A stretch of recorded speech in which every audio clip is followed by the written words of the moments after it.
Deep in the heart of the Sahara Desert, there's a mystery. It's like a whisper on the wind, a story about forgotten kings and a secret tomb. This is the story of the tomb of the Wailing Kings, a place no one has found yet, a puzzle waiting to be solved. The Sahara, a giant ocean of sand, holds secrets of empires that disappeared a long time ago. But the desert doesn't give up its secrets easily. Our journey takes us to Algeria, a country where you can still feel history. From the ancient Romans to the powerful Ottoman Empire, Algeria has seen many civilizations come and go. It's a place with a bright and colorful culture and a history as interesting as its people. But under the surface, beneath the sands of time, there's a mystery that has fascinated explorers and historians for a long, long time. The tomb of the Wailing Kings. Even the name sounds mysterious and exciting. Who were these kings? Why were they wailing? And what treasures are hidden in their tomb? These are the questions that make us want to explore, that make us want to go into the unknown. To understand the mystery of the tomb of the Wailing Kings, we need to understand where it comes from. Algeria, a country in North Africa, has a history that goes way, way back. It's a story of conquerors and brave people, of different cultures mixing together, and the strong spirit of its people. Long before the Romans came, the Numidian people lived in what is now Algeria. They were strong warriors and great horseback riders, and they built a kingdom near the powerful Roman Empire. You can still see what they left behind in the ruins of their cities and the traditions of their descendants. The Roman Empire, when it was at its strongest, controlled a lot of North Africa. Algeria, because it was in a good spot and had good land for farming, became an important part of the Roman world. Big, impressive Roman cities were built in Africa, showing how good the Romans were at building. But the Roman Empire, like all empires, eventually fell apart. New powers came in. Islam arrived in the 7th century, bringing a new religion and culture that would change Algeria forever.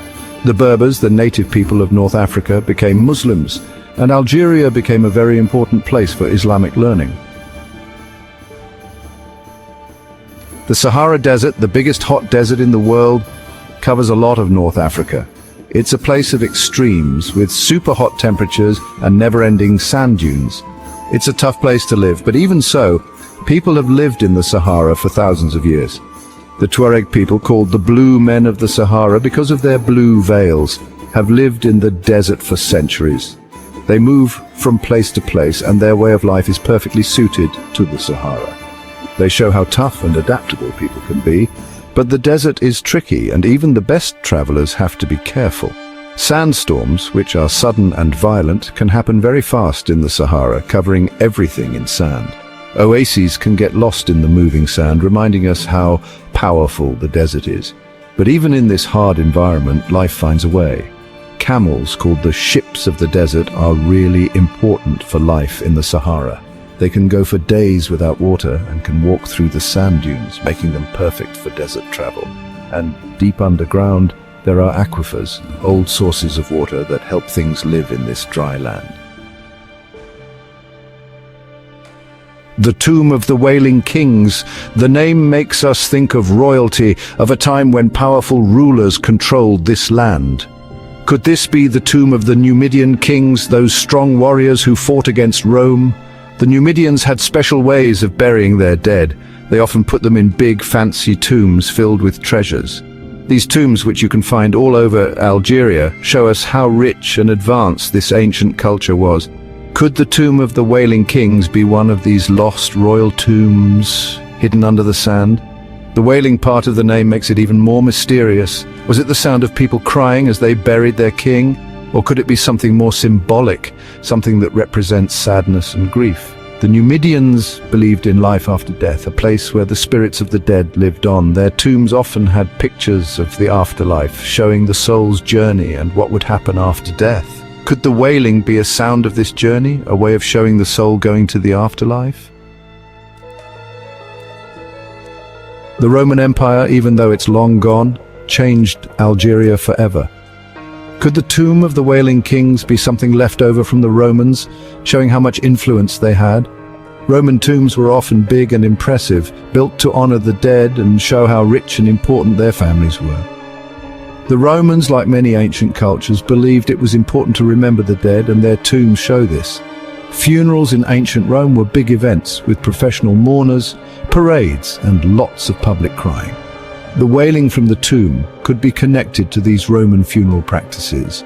Even though the Romans were conquerors, they sometimes adopted the customs and beliefs of the local people.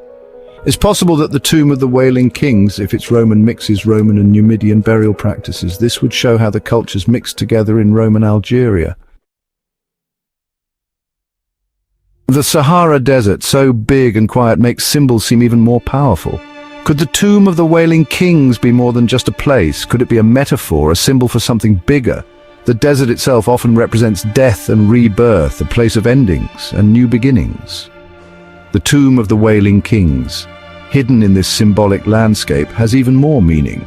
It represents the cycle of life and death, reminding us that even the greatest empires eventually disappear. The wailing itself can have a symbolic meaning.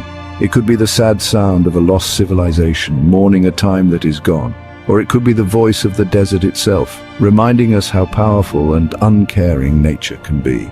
The tomb of the Wailing Kings, whether it's a real place or just a legend, makes us think about our own lives and how short they are. It reminds us that even the most powerful rulers can't control time or fate.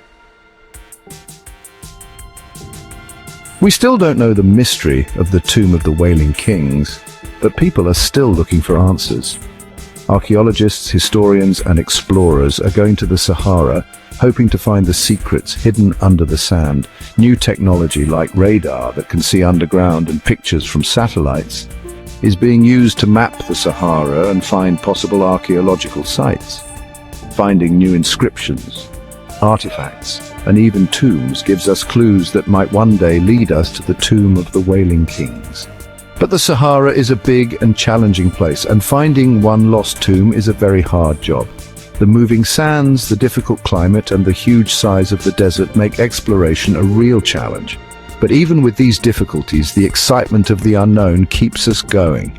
The tomb of the Wailing Kings, whether it's real or just a story, shows how powerful mystery is and how much we want to learn about the past. The mystery of the tomb of the Wailing Kings reminds us that there's still so much we don't know about our world.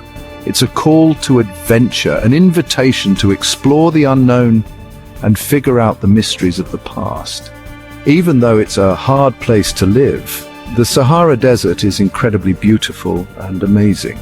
It's a land of ancient history, interesting cultures, and mysteries that have lasted for a long time. The tomb of the Wailing Kings is just one of many secrets waiting to be discovered. Come with us as we go into the Sahara, following the paths of explorers and adventurers. Together, let's uncover the secrets of the sands and find the truth about the tomb of the Wailing Kings. Tell us your thoughts.